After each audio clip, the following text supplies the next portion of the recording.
Okay, good morning, good morning. I forewarned everyone we would start on time, and since we have lots of people online, out of respect to them as well, we're going to start on time.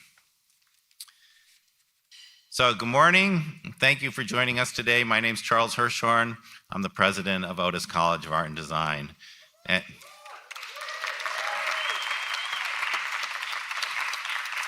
This is better than I expected already. Thank you. Thank you for that warm welcome. You can sit down for those online who can't see. Anyway, we're excited to host this year's launch of the Otis College of Art and Design report on the creative economy here at Sony Pictures. Thank you to Lanny Manos and the team at Sony Pictures Entertainment for your long-term support of our report and Otis College. As I mentioned, today's event is being live streamed and recorded. It will be available on our website, otis.edu, this afternoon. Since we began producing the Otis College Report in 2007, it's become an authoritative source on the impact of the creative sectors in California's overall economy. It provides essential data and analysis for educators and scholars, policymakers and grant makers, private sector creative employers, in addition to cultural institutions and artists. This year, alongside our new partner, Westwood Economics Planning Associates, we're pleased to begin an exciting new chapter of the report as we introduce our Creative Economy Dashboard. This online resource highlights data and trends across creative sectors in an interactive format. So everyone here and everywhere will have immediate access to current information, the ability to tailor data to support their work, and download facts and figures. It's a powerful tool that we're thrilled to share with you and everyone online. We're grateful to our supporters who make the Creative Economy Report possible. We want to thank the Getty Foundation, very specifically the Executive Director, Joan Weinstein. Thank you, Joan. This is not a hold your applause event. This is like, if you want to show a little love, show a little love. Who knew the Getty Foundation would get so much applause? The Los Angeles Department of Cultural Affairs, Sony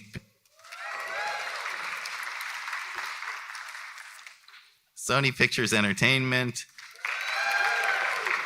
oh my goodness, Marsh, Gallagher, and City National Bank. Okay. And our media partner, The Hollywood Reporter. And there's more. I'd also like to thank our past supporters, including the California Community Foundation, the Mellon Foundation, the Music Man Foundation, the Ralph M. Parsons Foundation, and the Parenchio Foundation, all members of the LA Arts Recovery Fund that provided critical support for Los Angeles-based art organizations impacted by the COVID-19 pandemic. Finally, a special thank you to the Snap Foundation. Yes. Let's hear it for the Snap Foundation, this year's presenting supporter of the Otis College Report on the Creative Economy Dashboard.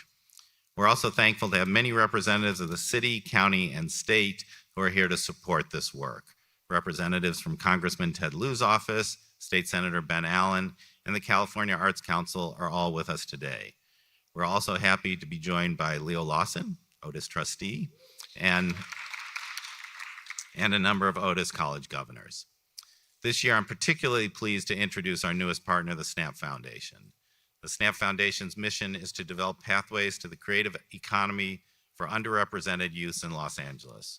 We're delighted that the Snap Foundation has generously come on board as the lead supporter of the Otis College Report of the Creative Economy Dashboard to help fulfill our shared goal of both understanding and developing pathways for underrepresented young creatives. I would like to welcome a special guest, Kelly Kagan-Law, board member of the Snap Foundation, to share a few words. So Kelly, you're on. I'm going to stay up. Thank you. He asked me to give a 45-minute speech, so hope you're comfortable. Kelly Kagan-Law, chair of the board of the Snap Foundation, here on behalf of Joel Arquios, our executive director, who is attending his daughter's middle school graduation. So Hopefully you all know him and work closely. We are here just in gratitude. This is something that's been really important and that we're excited that hopefully we'll launch the next thing. Our entire foundation is based on creating pathways for the creative economy for underserved youth in Los Angeles. And this is obviously the catalyst to it all. So thank you so much and lots of gratitude. Bye.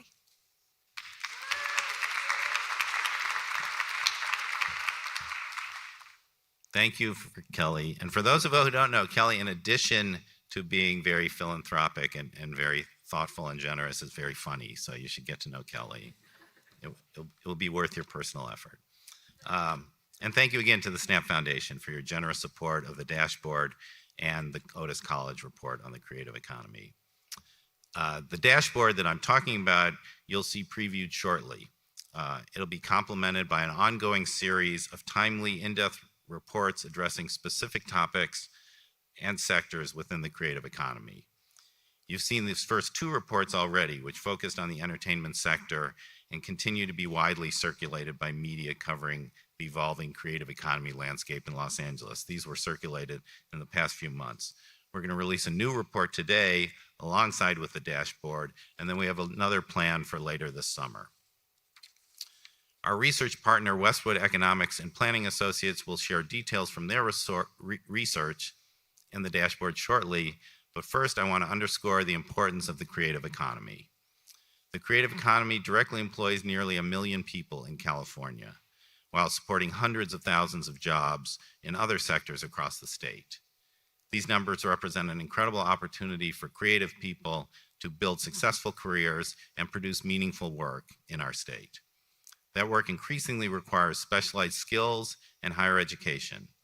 As part of the engine powering Los Angeles' creative economy, Otis College of Art and Design prepares a diverse community of artists and designers for success in fields ranging from fine arts, animation, graphic design, illustration, to fashion design, product design, toy design, game design, and entertainment design.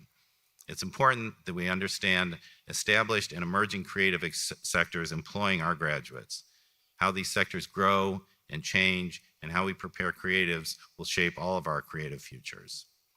Otis College supports a diverse body of students holistically and prepares them for career success through initiatives like the Charles White Scholarship Program and our Black Creatives Institute.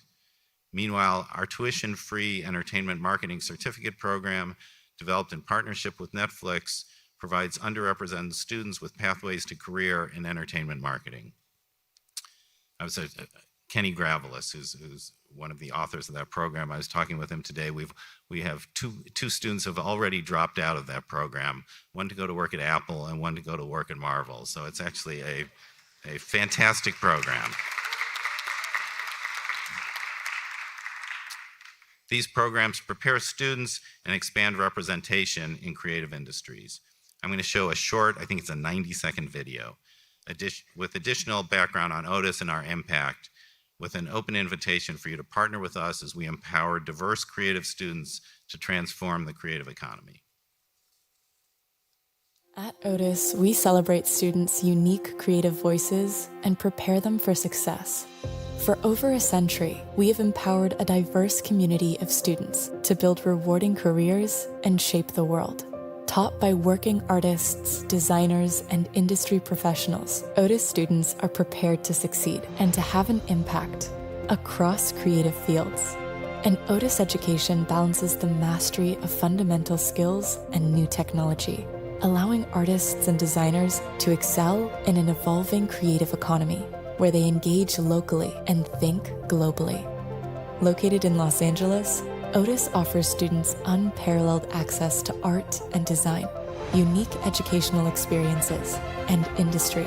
With our support, they build professional networks, gain real-world experience, and transform what they love into successful careers. At Otis, we empower artists and designers to thrive. Our alumni are influencing society and shaping the world. Help us build a creative future and empower the next generation of artists and designers.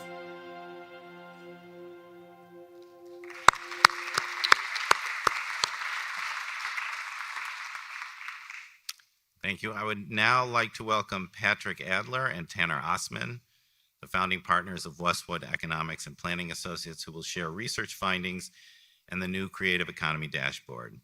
Thank you to Westwood Economics and your team for their authorship of these reports and for collaborating on innovative new ways to make this important data available to a wider audience. I'll come back.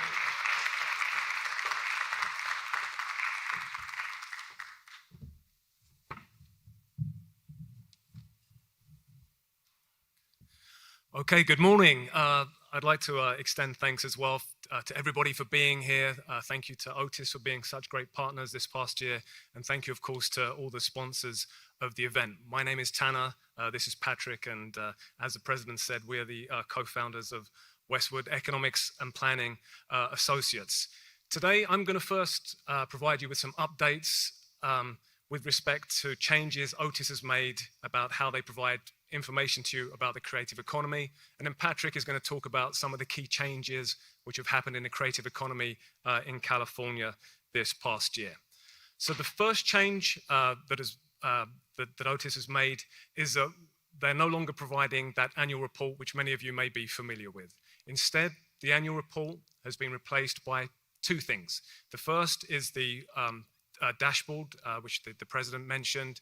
And the dashboard contains all of the information that you will have found in the prior annual reports, but also a variety of new data sources as well. And the primary reason for this transition from the annual report to the dashboard is for Otis to be able to provide you up-to-date information about the creative economy.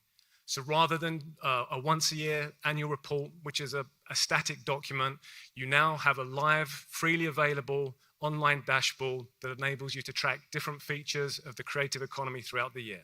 And this dashboard is updated each time data are released, again, rather than you seeing updates on the economy, creative economy just once a year. The transition from the annual report to the dashboard has also enabled us to free up resources to provide more topical and timely research about the creative economy. So an example of which would have been a report which we released last November about the impact that the Hollywood strikes were having on the entertainment industry in Los Angeles. So going from one annual report to more timely, topical research about the creative economy is another big transition which has happened in this past year. Now, we've made slight tweaks to how it is that we define the creative economy.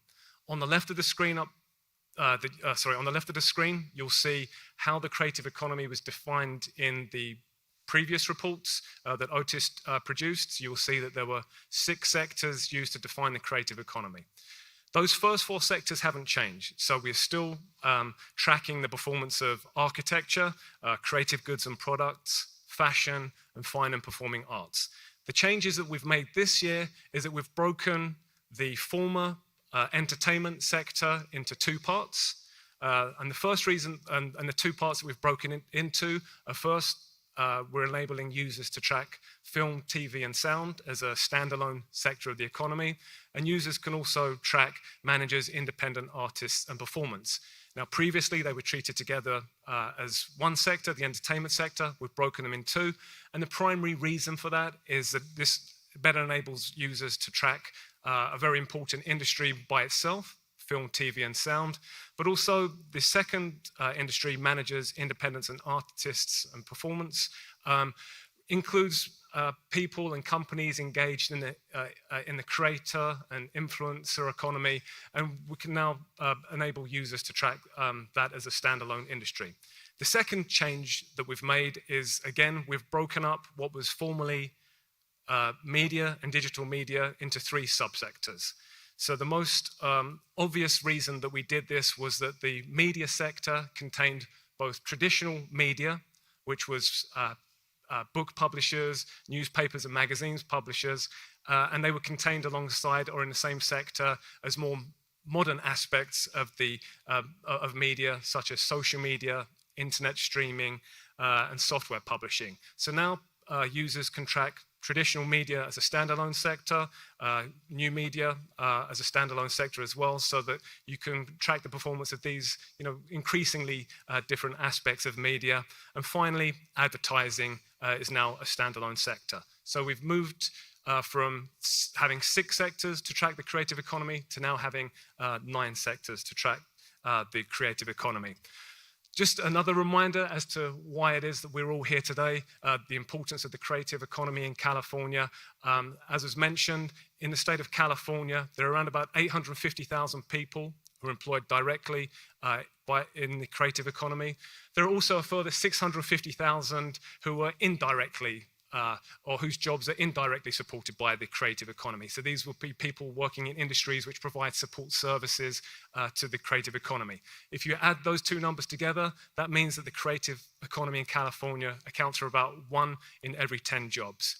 Now, the past 12 months, as many of you will be aware, has been a relatively tough period for the creative economy in the state, but it's worth reminding ourselves that California is still the national, if not global, leader in the creative economy. So within the US, California accounts for 1 in every 5 jobs in the creative economy. And the creative economy is also a source of well-paying jobs in the state as well. So creative economy workers earn more than double the average salary which is paid to everybody else in the rest of the economy within the state. Now, what I want to do now is share some images relating to the dashboard that we have been mentioning. And the first thing I'd like to say is that the dashboard has 3 primary pages. The first page that enables you to track the creative economy is what we call the county view. And I'll give you an inclination in a second as to why we call it the county view. But what you can see here is metrics tracking the creative economy in the state of California. So you can see that there are 850,000 people employed in the creative economy. You can see that they earn an average wage of $191,000. And you can see that there are 86,000 establishments. I just switched, I'm not in control of the mechanics here, but we just switched the view to Los Angeles. So you can provide exactly the same information for Los Angeles as you can for California. And not only that, you're able to track different sectors within the creative economy also. So within this page, you can track the performance of the creative economy in California.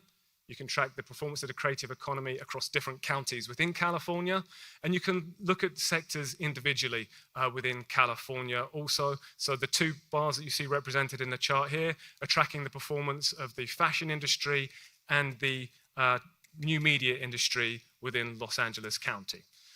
The second image which I'm about to show you is a function on the dashboard that enables you to compare different places within California with respect to the creative economy. So what you're seeing here displayed is the performance of Los Angeles and San Francisco in the creative economy. So the upper line that you see is the performance of Los Angeles. The lower line is San Francisco. And what you're about to see in a moment is you have the ability to deselect Los Angeles, which is what is happening here, and replace it with San Diego. So the chart is now tracking the performance of San Diego and San Francisco in the creative economy. And again, if you wish to compare different places by different sectors of the creative economy, you can click on one of the sectors which is listed on the left-hand side of the screen here. So what we've now done is change the views so that rather than tracking the performance of San Francisco and San Diego for the entirety of the creative economy, you're now seeing how each of these 2 places fared with respect to the traditional media aspect of the creative economy.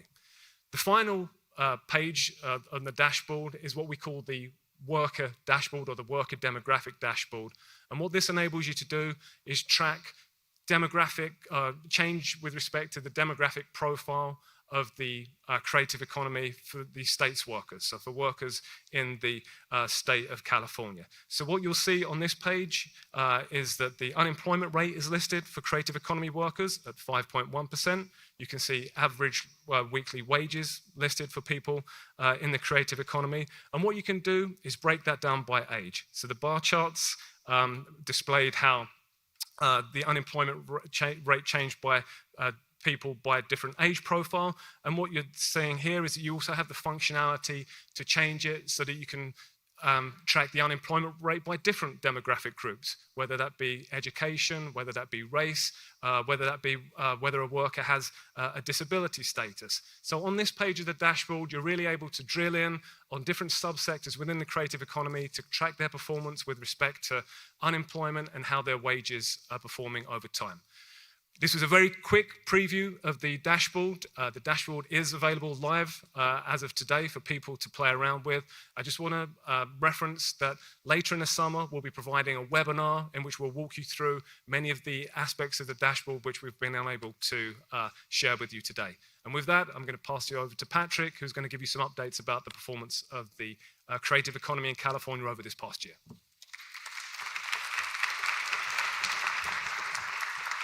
Thank you, Tana, for your leadership and partnership. No thanks at all for being born significantly taller than me. My job is to kind of take you through our recent in-depth research, and you can kind of think of me as a metal detector or a truffle pig. I'm trying to like find the morsels, find the really interesting stuff for you in these great reports. And the reports themselves are supposed to be the interesting stuff from the dashboard. So the dashboard maybe asks research questions, and the in-depth reports try to answer those questions. So let's start out by talking about that fall report that Tanner referenced.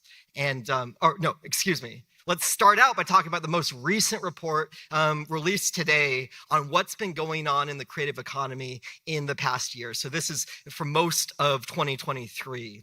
And we have this really difficult mandate in this report 3, we call it, to condense maybe several hundred pages of material into those morsels. And it turns out that if you simply break up the creative economy into the right industries and then sort them, you get a lot done. And here we've done just that. So we're looking at these 9 subsectors within the creative economy. And we've seen that there's unfortunately been only one of those subsectors that's been able to expand the number of people on payroll in the past year. The other 8 sectors saw declines. And this is through Q3 of 2023. And so this is, of course, the nadir of the strike. So film, TV, and sound saw the biggest declines during that period. And then closest to film, TV, and sound are the rest of what we would call the greater entertainment industries. But what's interesting and maybe a little bit troubling is that even sectors that are not immediately connected to greater entertainment have also seen declines, sectors like creative goods and products.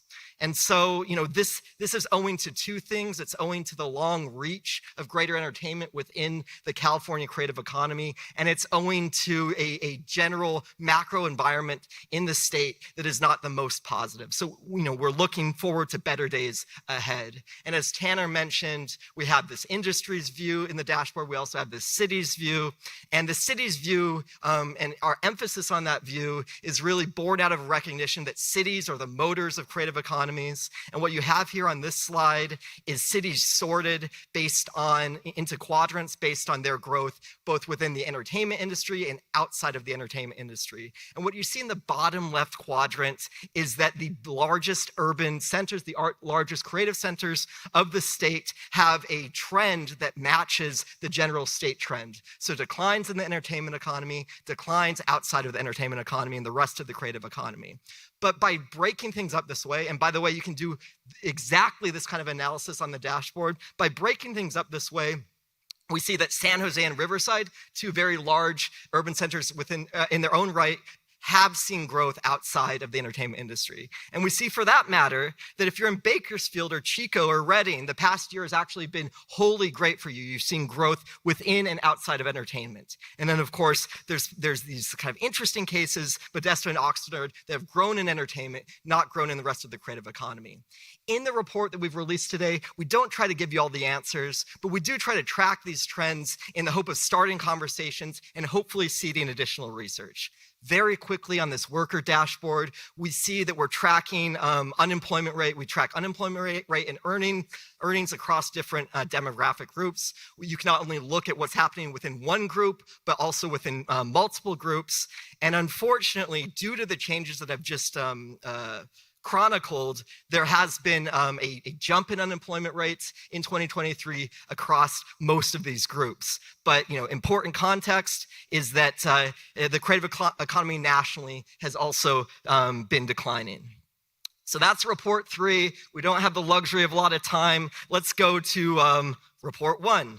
Report 1, released in the fall, where our mandate was really to assess the labor market impacts of the WGA and SAG-AFTRA strikes. And so that's the mission that we appointed ourselves.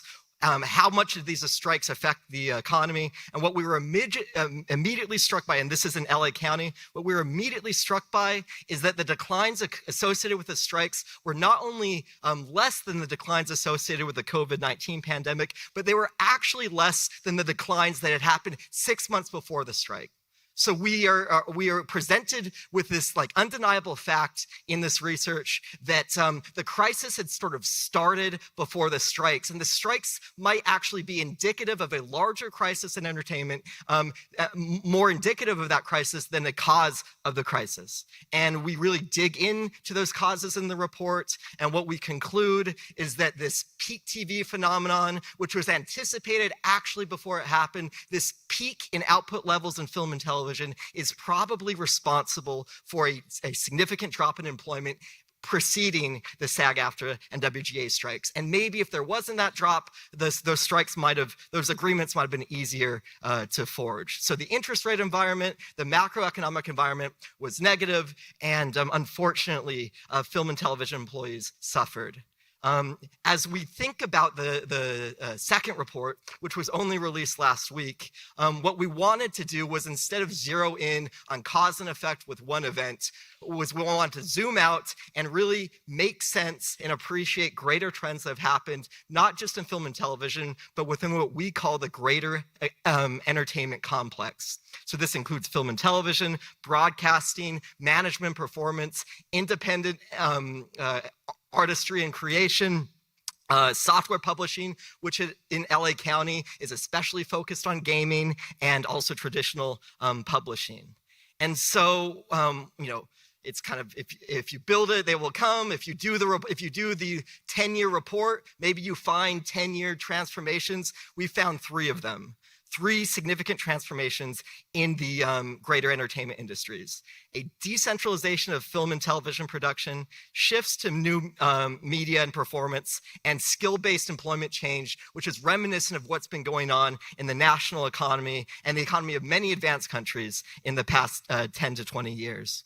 Okay, so I'm going to just quickly take you through these transformations and then peek at some of our policy recommendations. The first one being this decentralization of film and television production from Los Angeles County. For a long time, maybe over a decade, people have been coming to events like this and talking about the potential effects of runaway production to Georgia, or runaway production to Vancouver in New Mexico. In our data, where what we're focused on is the share of film and television production activity that's happening in Los Angeles County, the share of overall activity, we are really only noticing a significant downturn in this share after the strikes. So there's been a steady drawdown, maybe for 10 to 20 years, but there does appear to be, and this is between April of 2023 and April of 2024, a significant spike downwards in the share of film and television production that Los Angeles is doing. Now, before you get too scared, I do want to call your attention to the second graph here, which tracks wages through the end of 2023 and shows that wages, even though there does seem to be competitive pressure from other jurisdictions, wages here are going up. And we're going to get into why that might be happening in just a couple of slides. But I do want to talk about, a proximate effect of this first trend, which is that the importance of the film and television industry among greater entertainment might be waning just a little bit. So at the beginning of our study period, and by the way, we're studying the period from 2013 to 2023. What's the significance of 2013? That's when Netflix started releasing its original content. What we found is that over that period, the film and television share of this greater entertainment complex dropped from 64% to 52%.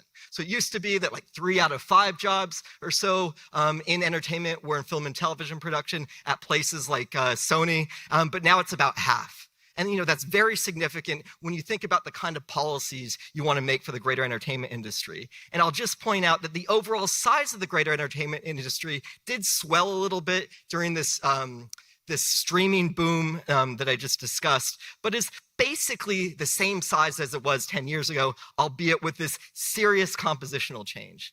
Now I want to get to probably the most important transformation that we chronicle, and the one that we will continue to grapple with for years to come. And that's this move where Hollywood has gone from a kind of more middle, in terms of like social structure, a more middle industry, to a more elite industry.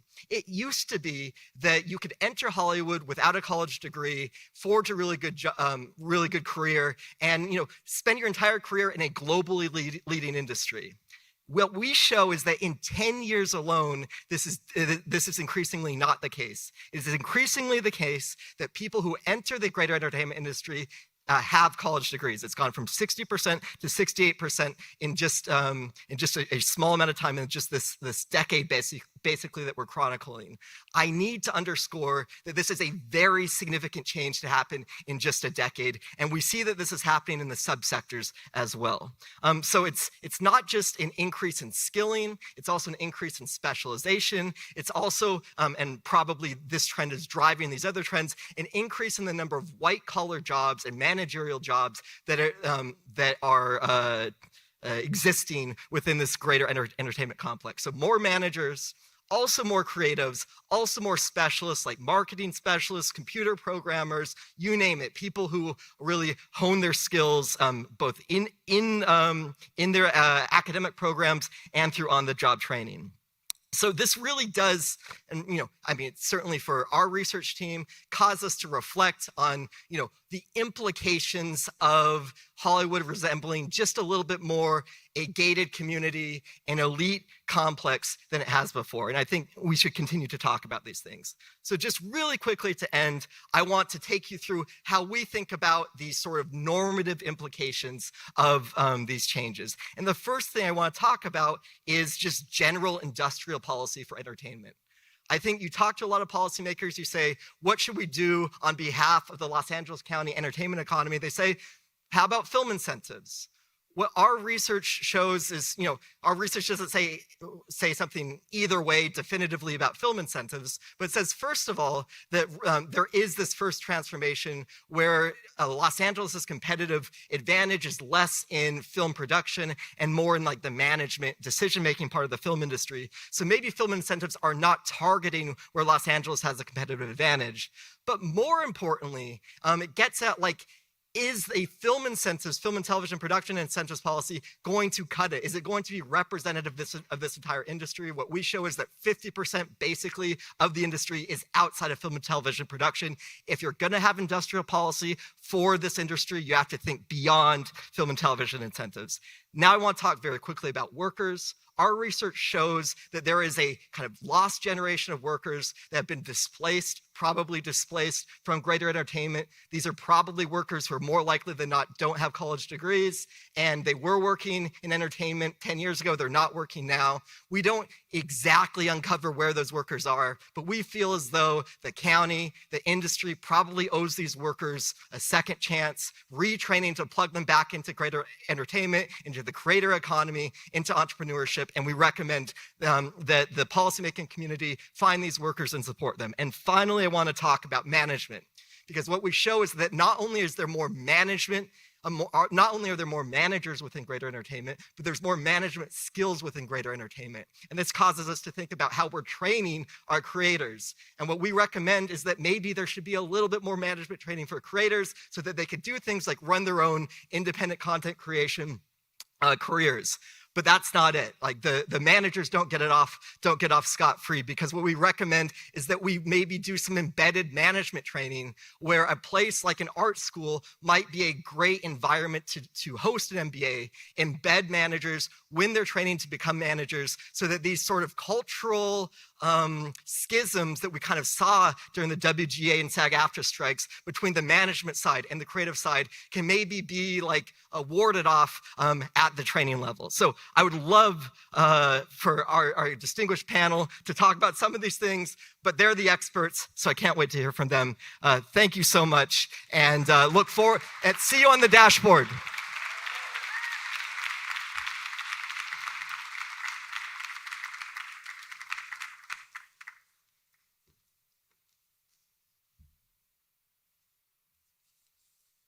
All right, thank you both. There's a lot to unpack there. I'll just make a few comments that I think for all of us, the last 4 years has been a very sobering time in terms of the pandemic, in terms of the strike, and so I think you're seeing the impact of that.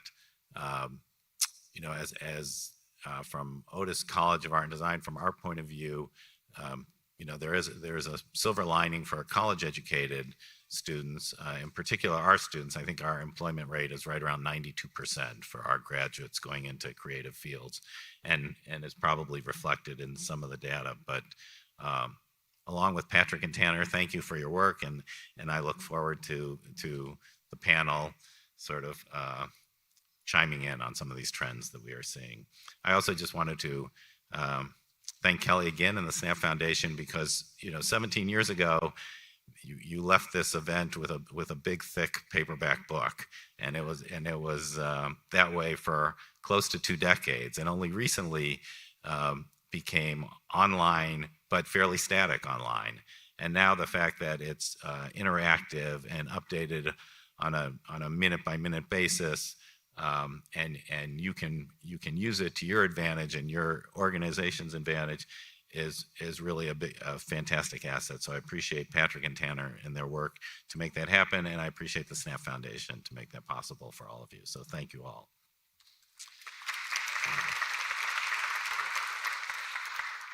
And a reminder that everything you saw is available at otis.edu, so feel free to log on and use it whenever you're ready.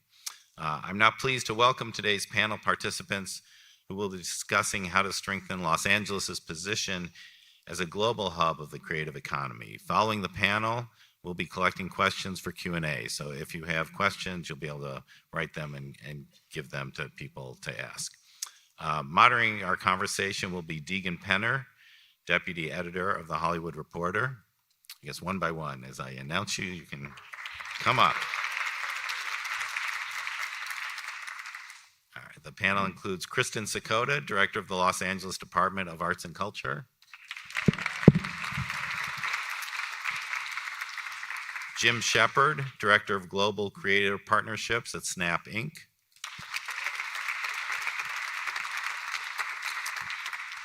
Kenny Gravilis, CEO and Chief Creative Officer of entertainment marketing firm Gravillis Inc.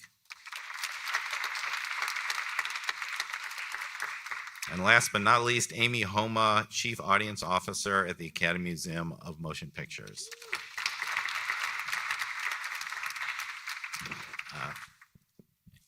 Amy, actually in July, Amy will be the Director and President of the Academy Museum. So right, please. thank you. Degen, it's all yours. Take it away. Hi, everybody. Thanks for being here this morning. It's nice to see so many wonderful faces and this enthusiasm. I really enjoyed the presentation today. I am Deputy Editor at The Hollywood Reporter and representing traditional media today. You kept that trend line for the traditional media on a little too long. But in all seriousness, we have a lot of fun at The Reporter, and a lot of our focus for the last 14 years has been taking that broader view of greater entertainment. So I oversee everything from fashion coverage and the content creator economy in LA.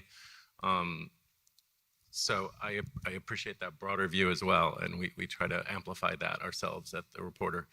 I wanted to start out by taking it out to the whole group and ask about what we're seeing with these fluctuations in the way that, the strike happened last year, and there were some great gains made, but since then there's been a lot of contraction, and especially a lot of those stories about TV writers and people not finding work right now.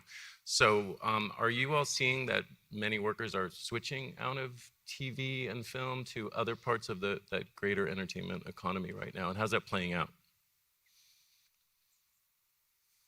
Come on, somebody. I can start, actually. Thank you. Hi, I'm Kenny. So I run a creative agency, and we primarily do marketing campaigns with film and TV. And, you know, we definitely, I mean, I could speak for our industry, we've definitely felt a little bit of a contraction in terms of, like, you have to imagine, like, 10 years ago, there was no Netflix, no Amazon, no Apple, and, you know, so our industry exploded in the sense of when it comes to content. You know, like, you know, we had five big studios and TV. So now you add all that streaming content. And I feel like we've felt it in the last sort of 6-7 months since the strike. I think people felt that because the strike was over, things were going to happen. And I think that we've felt sort of that decrease of content coming in. So that it's definitely affected us. It was, we actually, you know, after the strike, when the strike happened, was the first time, our business is 24 years old. It was the first time we had done a furlough ever. So it just shows you, it definitely, and, you know, thankfully we've been able to bring people back, but still, it's definitely, we feel like it doesn't feel the same for us, for sure. And Jim, are you seeing that people are trying to go and move to jobs in the new media and the creator economy and out Yeah, of I film mean, and something TV at all? that I was right thinking now? about listening to the presentation is like change is definitely very scary.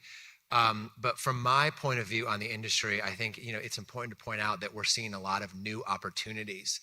You know, at Snap, I think, you know, something I'm really proud of is that we've worked really hard to help creators build a business on our platform. So we have an array of programs like our Stories Revenue Share program, for instance, where, you know, individual creators are posting stories and they're getting the same ads in their stories that we're running in NBC News or SportsCenter. And there's creators who are just sharing their lives with their phone. And, you know, David Dobrik, for instance, who's this local kid, he's posting on Snapchat every day, and he's built an 8-figure annual business on our platform. So, like, we've got programs for lens creators who are artists who are overlaying art on the world. We have programs for music creators who are making sounds.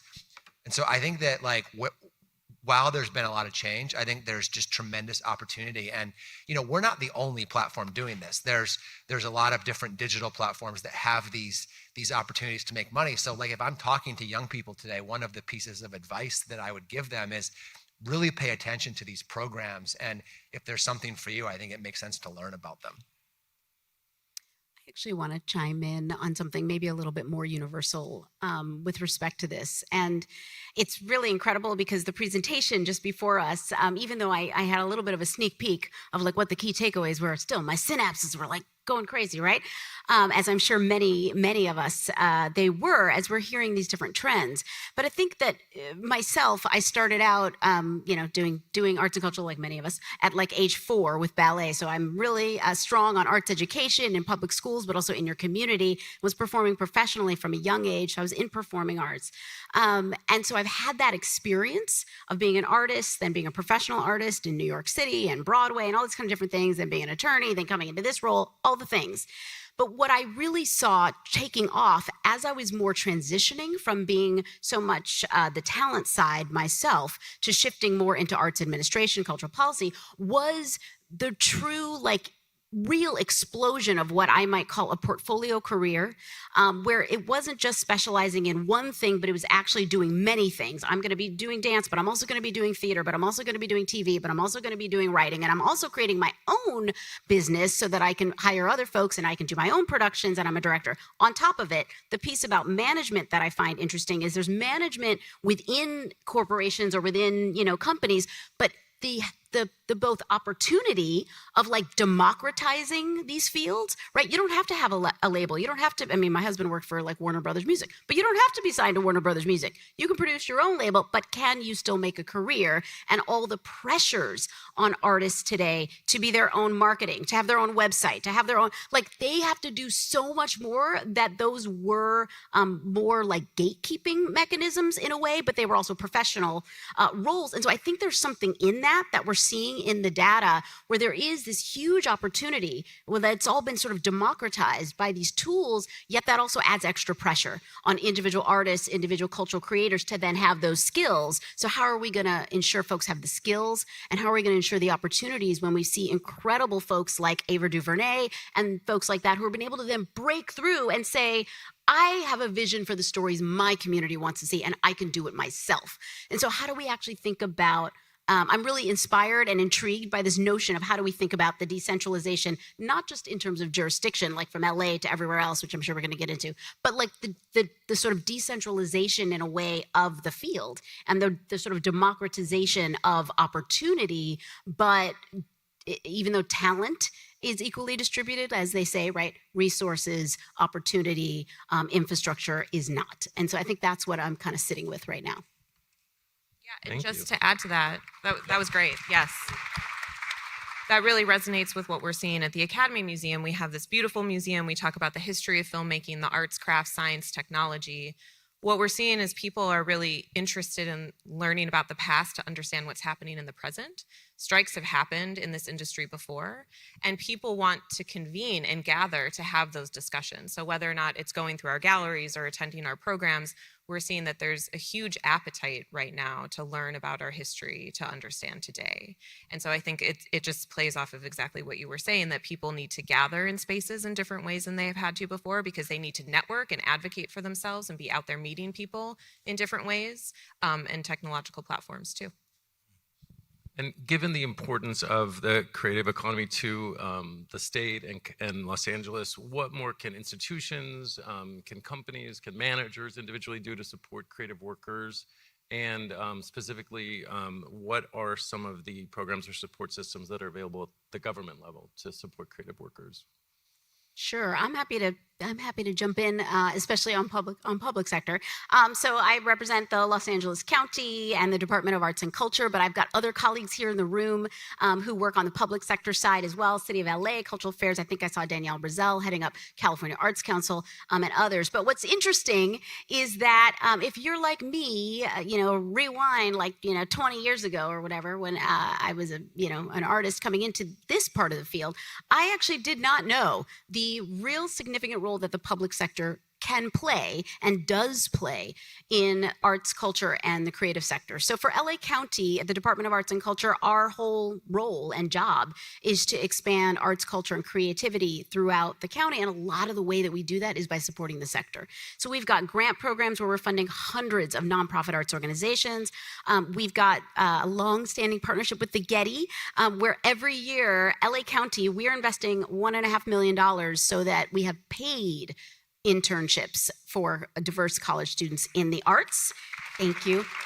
And it's a companion to the Getty Morrow's internship program as well. And folks get to work in a variety of ways so that as they're thinking about it, they're learning marketing, but they also can do production, or they can be arts education, or they can be performing arts, so that young folks are not just thinking about art making or what they see visibly. I could be the actress, I could be the rapper. They're learning about the fact that there are like 100 jobs behind that, right? So how do we tap into their skills? So supporting creative career pathways, supporting arts nonprofits in communities, because that's where a lot of the, not just art making, but also a lot of the community engagement happens. And then I have to say, we not only commission individual artists for civic art projects, but arts education and youth development is actually one of our largest divisions. And so for us, we've really begun to think about creative career pathways and make sure that we state that it starts with arts education. You don't just wait till someone's like 25 and be like, can we plug them in over here like somewhere? No, because again, we've got to ensure that access to the arts, all the skill building,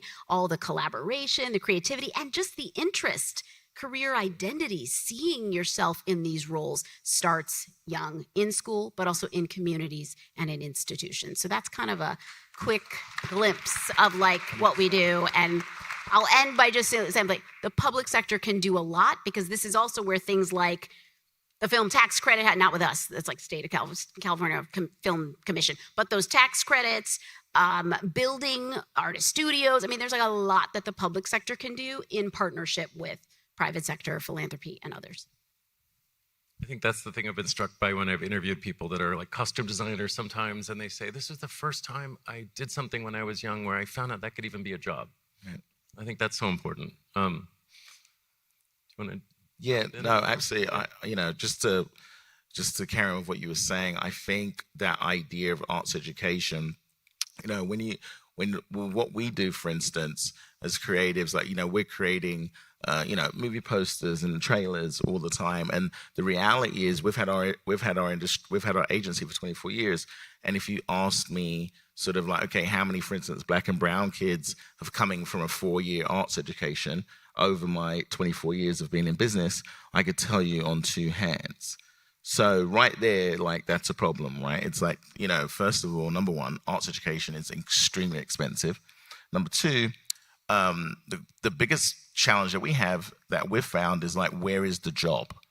Like, when you look at especially marginalized communities, it's like we've had many situations happen where someone's gone to do maybe a business degree that wanted to do an art degree because it made more sense where you could find the job. So I feel like, part of our jobs as creatives is actually being able to give access and show, like, what these jobs actually are. And back to you're saying about seeing someone that looks like you, that's a huge part of it. In terms of actually being able to get someone that looks like you doing what you want to do. Like, it's so important for people to see. So I think that, what I can say, I think Charles mentioned it before, is that, we have sort of championed a program recently that, Otis is a part of, and that Netflix are funding, where we have specifically targeted what we actually do in terms of movie posters, trailers, social campaigns, specifically to minority kids. And, we're basically training them specifically to get into our industry.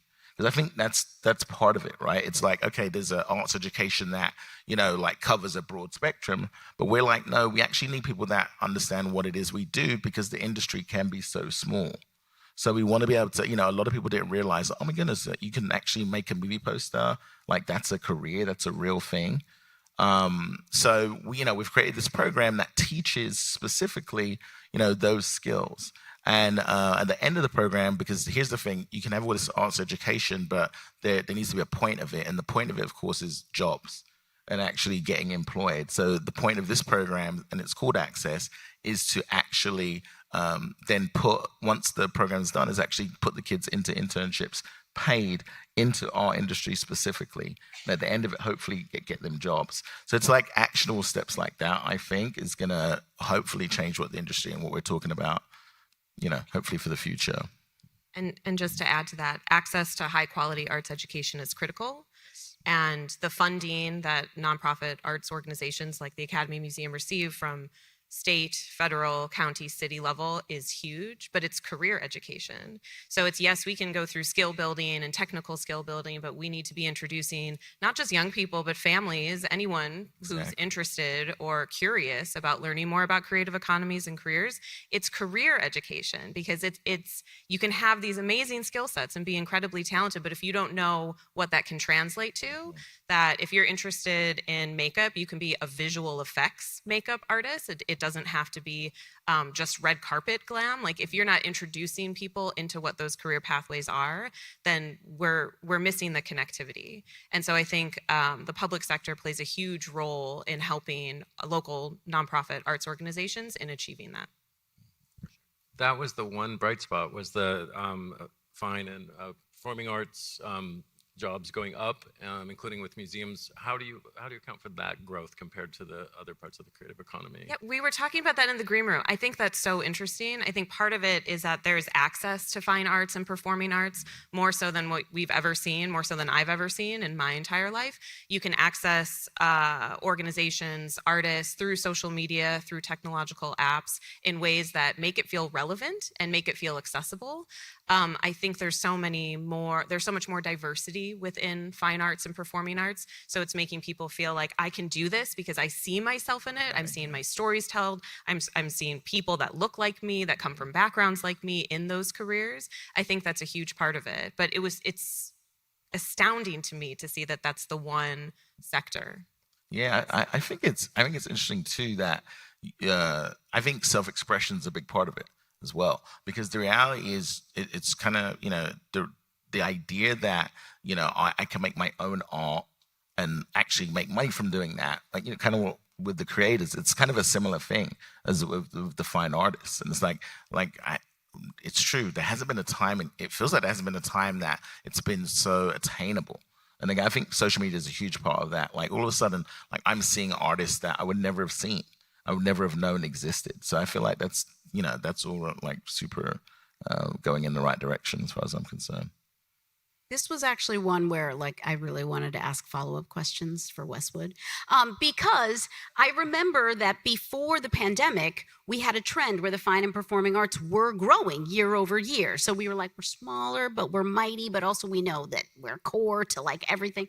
And then we had, COVID-19. So I think what my question was that came out of that, seeing that growth, is how much of that is really just us starting to inch back, though, from the pandemic. So I would be kind of curious about the comparative of that to pre-pandemic and whether we're actually higher than we were in like 2019, or are we really, it's just us starting to actually come back. So that's what I'm kind of curious about, and they're nodding. For those of you on TV, they're nodding.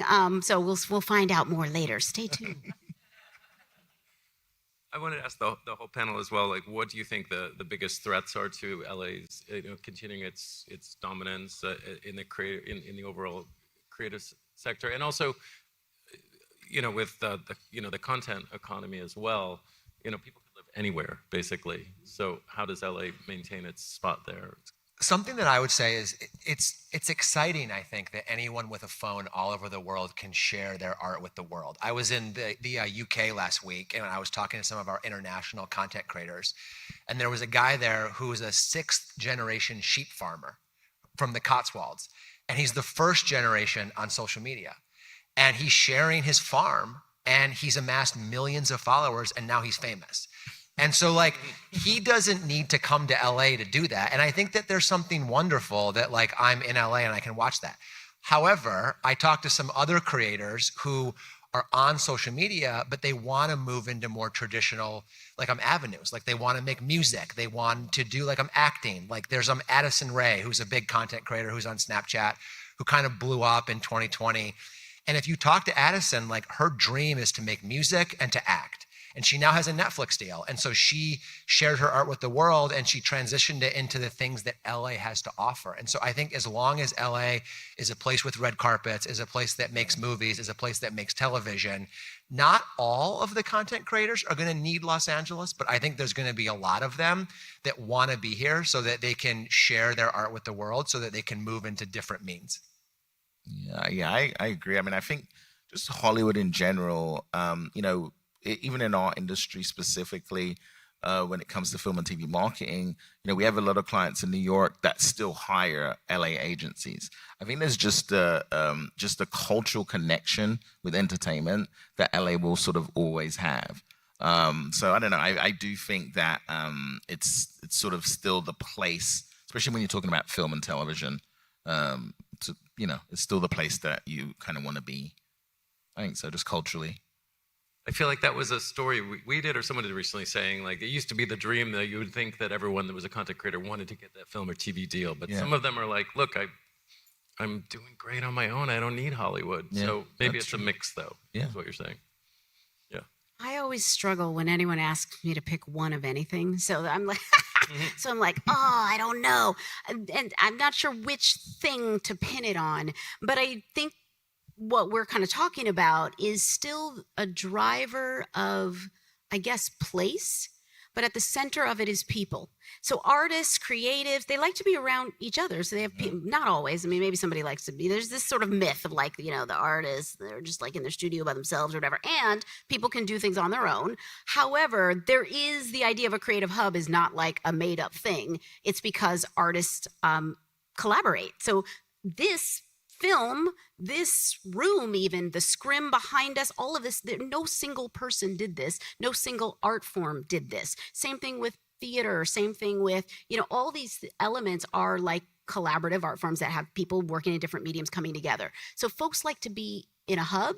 So I think what we have to really think about is how to ensure that not only the talent is here and that we're continuing to support folks in their skills and talent and kind of retaining the talent, but also that the support for those artists and cultural workers and entrepreneurs are here. And so it could be big. It could be big, like, the tax credits. And so it's the big, but it also could be smaller. How do we ensure they can be entrepreneurs? How do we ensure artists have studio space so that they can afford to stay here and still have access to light and all those things? But I think it's really multiple factors, but in ensuring that the talent, and so we still have folks who are really making a home here and staying here and wanting to come here and engage here.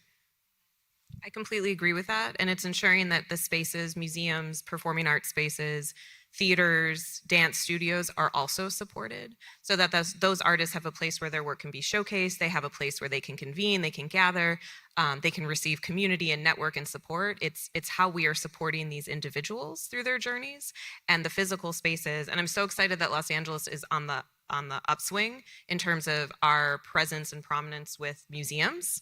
LACMA's under construction, Academy Museum to open in 2021, Lucas Museum is opening soon. Like, we are becoming a hub for how artwork that is collaborative is shown in physical spaces, and making sure that that continues to thrive within Los Angeles, I think, is key.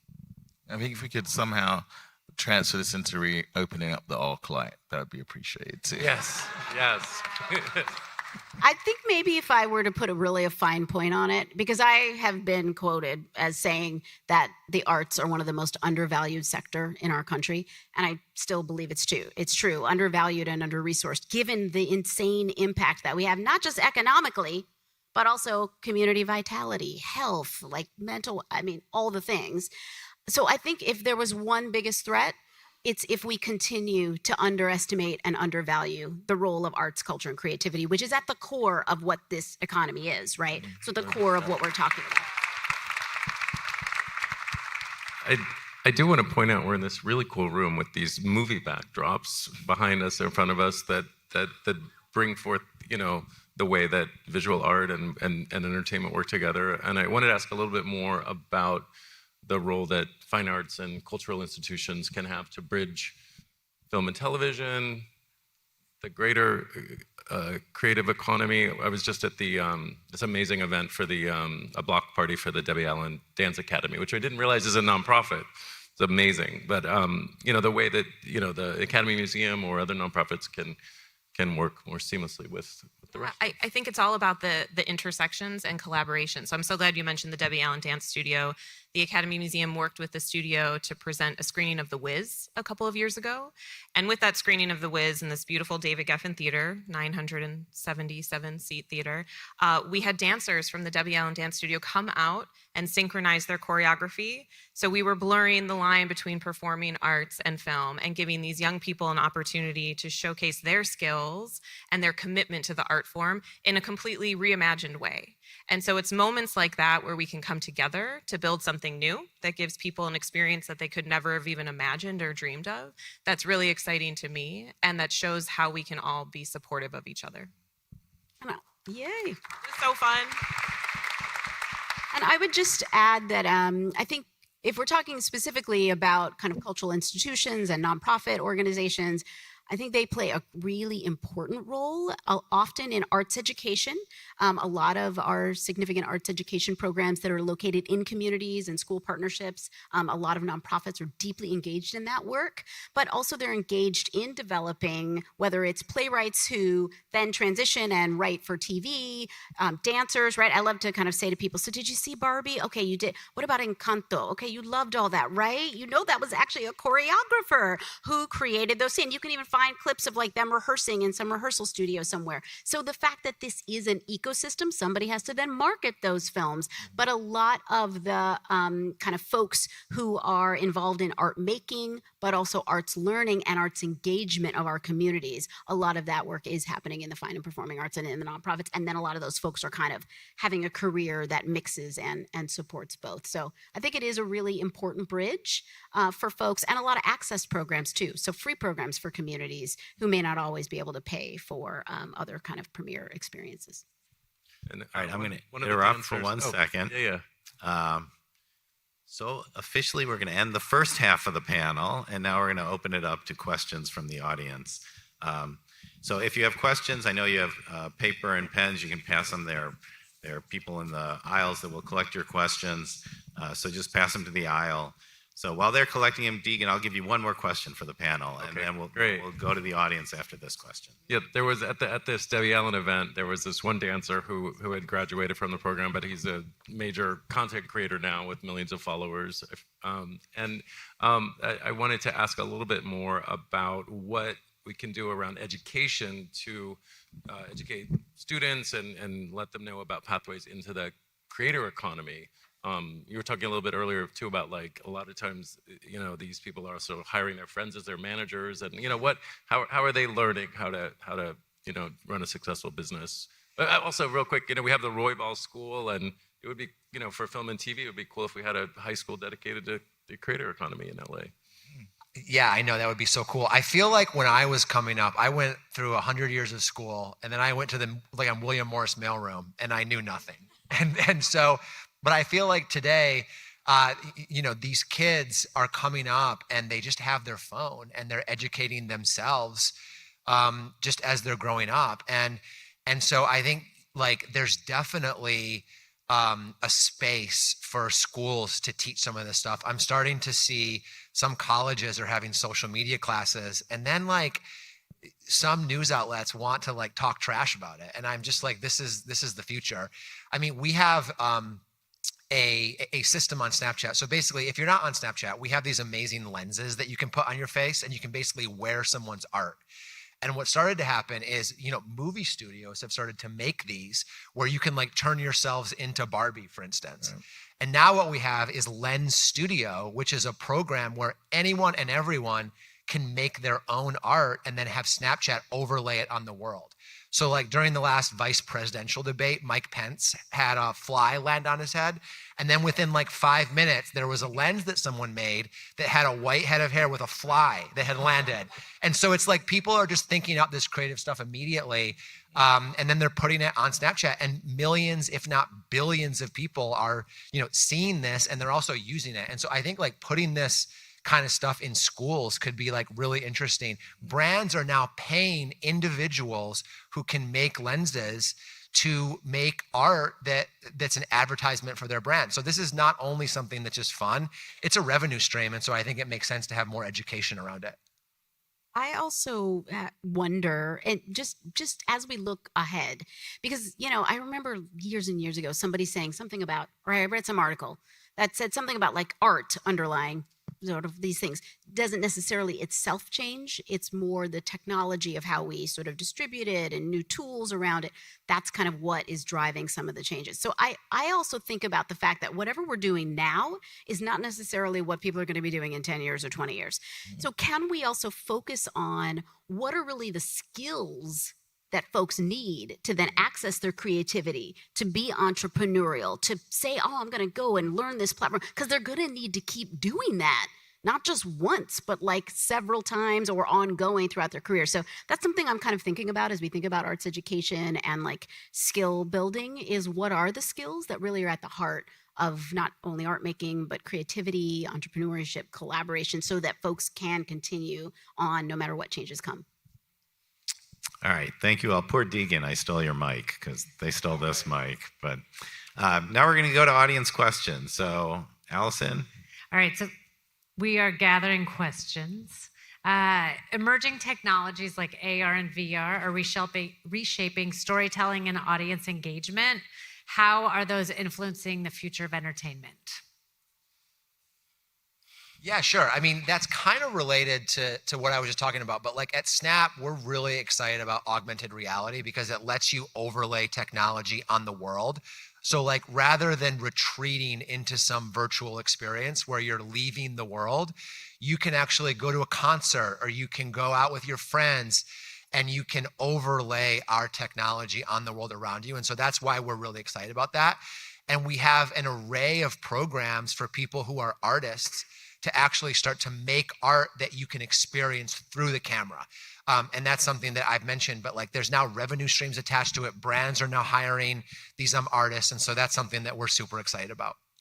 And if I can just big up there have been a few examples of folks partnering, sometimes with Snapchat or sometimes just separately, using AR and VR tools in terms of seeing artists who might be considered fine artists taking that platform and that tool and doing really incredible things, including, I know there's some folks here from LACMA who've done some great examples. Oxy Arts, I think, also might have done some great examples in terms of artists then partnering to think about what that overlay looks like, and also some really powerful work. I remember the Inuritu installation where essentially the artist, he recreated a VR experience where you were experiencing what it might feel like crossing the border after a series of many interviews and site visits and really creating that experience.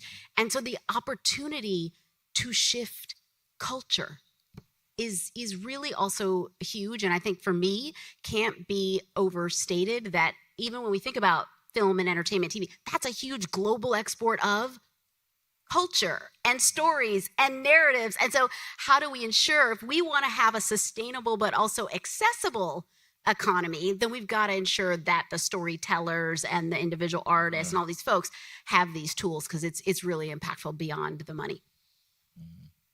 Thank you. Nicole? A next question was directed for Degen. From your perspective as the editor of the Hollywood Reporter, what trends are you noticing in the creative economy of Los Angeles and how they are impacting the industry as a whole?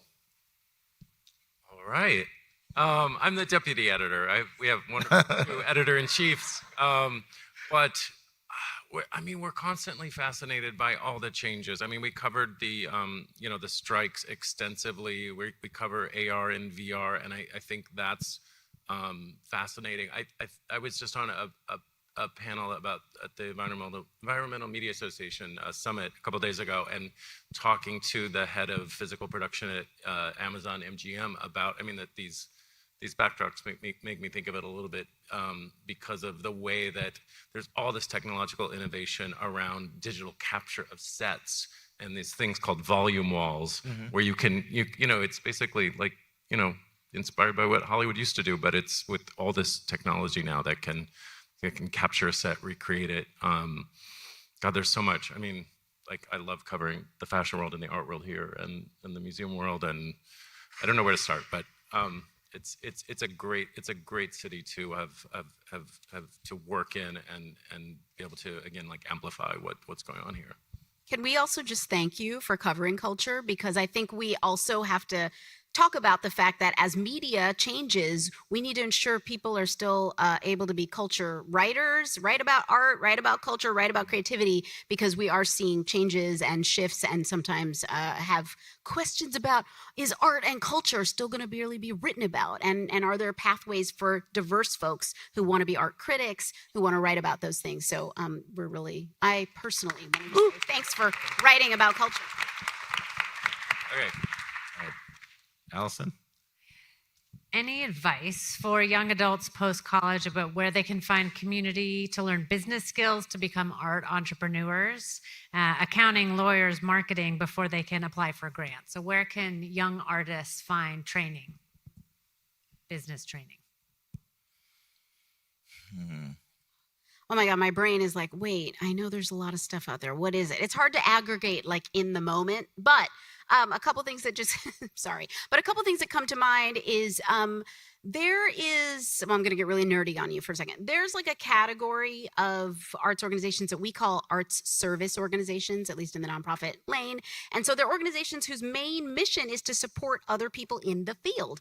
Sometimes those are fantastic places to go as an individual artist. So if you're a dancer, for example, here in LA, you might find out what's going on with Dance Resource Center. But one of them is called the Center for Cultural Innovation, and they do the business of art and other kinds of professional development activities for individual artists. We too, at the LA County Department of Arts and Culture, offer grants and scholarships to our nonprofits for their individual workers, and we offer professional development right now for artists interested in pursuing civic art. So how do you get a public art gig? What does that look like? How do you manage a budget? All of those pieces are things that we are supporting because we realize that's going to be key to getting more artists into these gigs, especially underrepresented artists.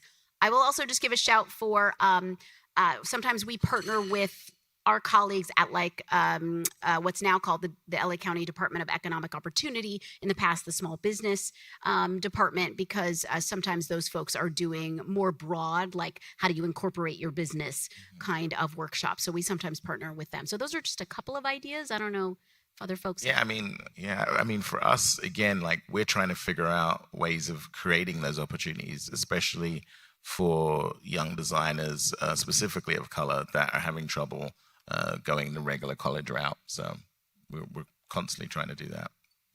I was just going to add that we see so many resources available for students. So if you have a college ID, you get access to this, or if you're enrolled in school, you get access to that. I'd love to see more programs and opportunities for young adults who are choosing a path that doesn't include formal education, because there's just a huge gap there. So at the museum, we've been trying to put together resources that address artistic, filmmaking skills. The business side, I think, is so interesting. So if I were to talk to a young person, I'd also say that those skills can be found within arts and creative economies, but also it could be found within other industries, and then you can take those skills back into the creative economies. So do a summer working in an accounting firm, or with a real estate agent, or someone who is running a business that's maybe not within the creative economy that you're trying to get in, but that's transferable skills. And so I think the more that young people can understand that all of the skills you accumulate can get you to that point, the better supported they'll be in that journey. That's a great point. We need all comers in this, is what I would say, because I was an attorney at one point. There jobs doing like everything in arts, culture, and creativity. And to the point about folks not in college, sort of, or maybe opportunity youth, we do have some programs that we are doing that are really focused on those who are maybe not in college, or who are not even planning to go to college necessarily. And we are actually doing a pilot on media career pathways and skill building in Watts that we are about to be kicking off. So we'll have some learnings from that to connect with what all y'all are doing. Yep. That's great. Thank you. Nicole? Patrick, you were nodding your head as Kristin raised the question earlier in the panel, asking for insights, maybe pre-COVID, leading into what the reports are bubbling up today. Is there any more context you'd like to share?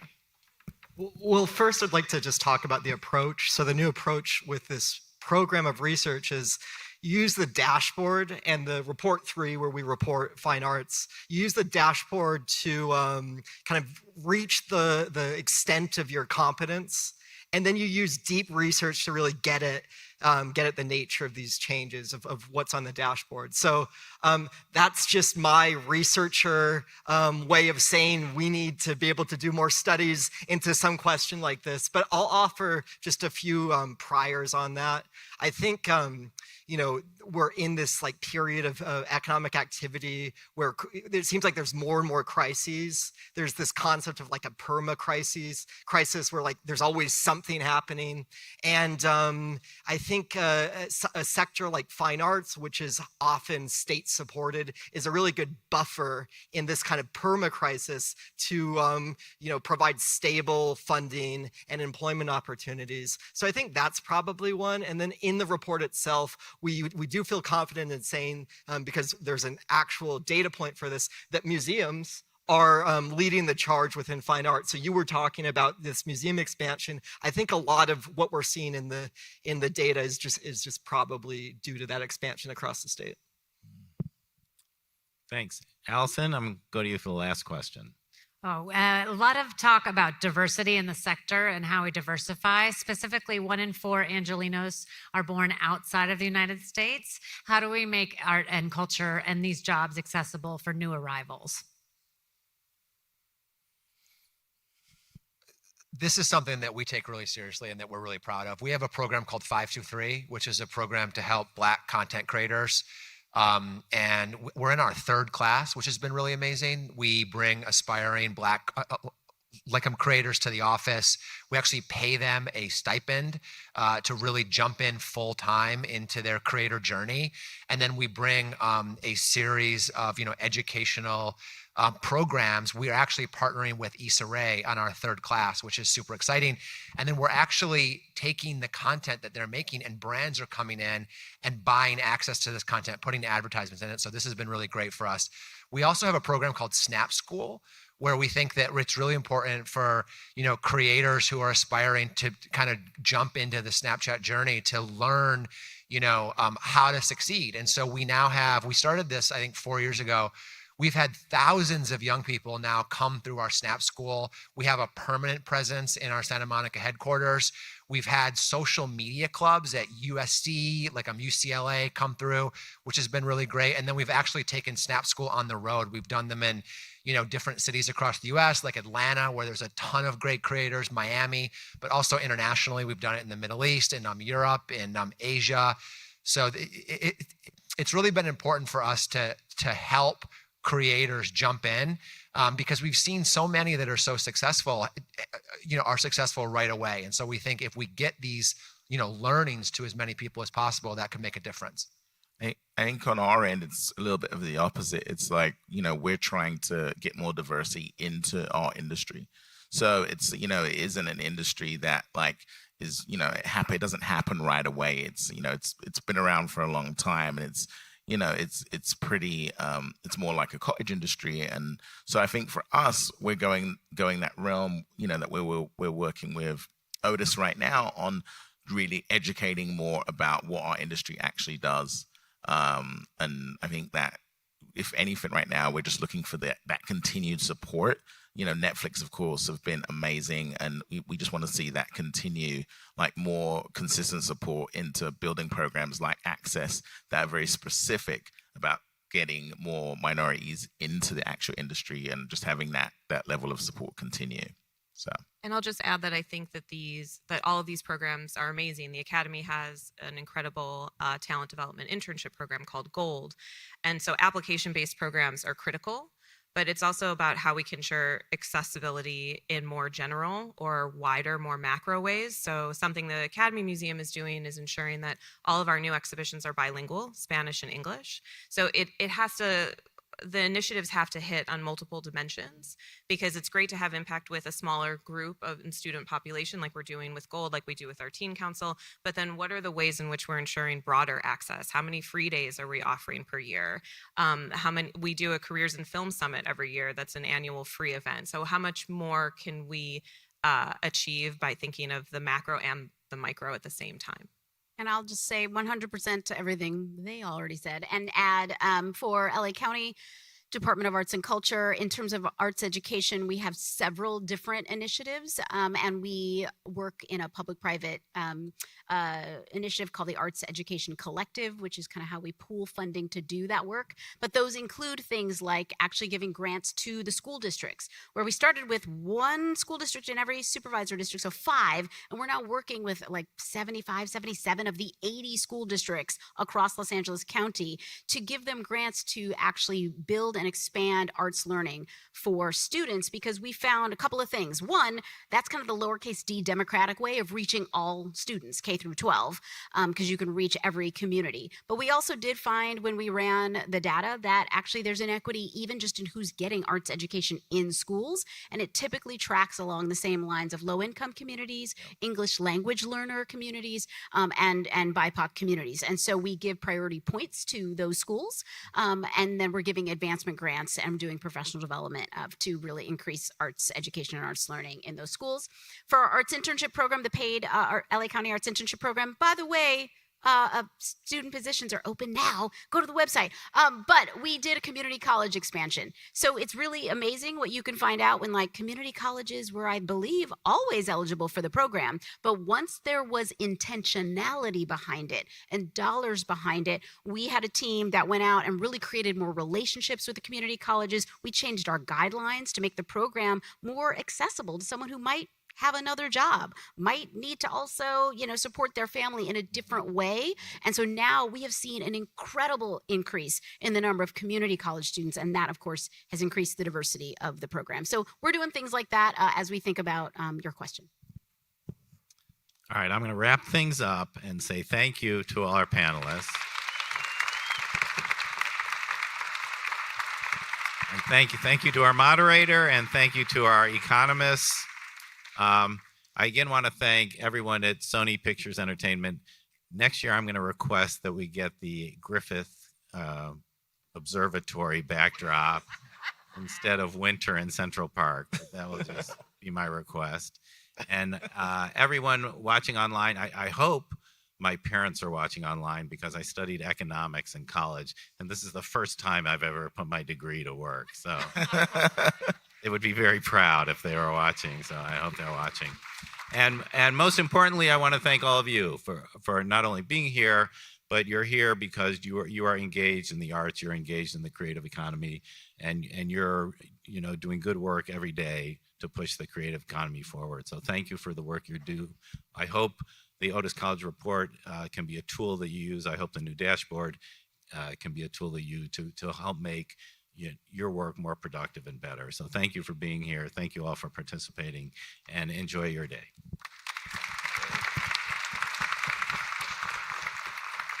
Okay.